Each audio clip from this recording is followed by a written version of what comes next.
Hi friends, ఇవి ఏంటో చూసే ముందు ఈ వీడియోకి అయితే లైక్ చేయండి గైస్. అలాగే ఇక్కడ చూస్తున్నారు కదా, ఇప్పుడు ఈ రెండిట్లో మీకు ఏది డిఫరెంట్గా కనిపిస్తుందో కామెంట్ అయితే చేయండి. ఇప్పుడైతే మీకు మీ ముందరైతే వేప చెట్టు కాయలు అయితే వేపకాయలు వేసినట్టు చూడండి.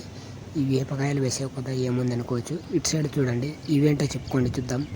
ఇవి వేపకాయలే, ఇవేంటో చెప్పండి చూద్దాం. ఇవి వేపకాయల లేక రేగికాయల ఏంటో చెప్పండి చూద్దాం. గంగిరేగాయల. మీరు చూస్తున్నట్టయితే ఈ రెండు కూడా వేప చెట్టు కాయలే. బట్ ఇది వచ్చేసి నార్మల్ వేప చెట్టు, ఇది వచ్చేసి కొండ వేప చెట్టు. ఈ కొండ వేప చెట్టుకు ఏంటంటే చాలా వరకు లావు కాస్తాయి. సీజన్కు సంబంధం లేకుండా ఎక్కువ కాస్తూనే ఉంటాయి, సీజన్తో సంబంధం లేకుండా.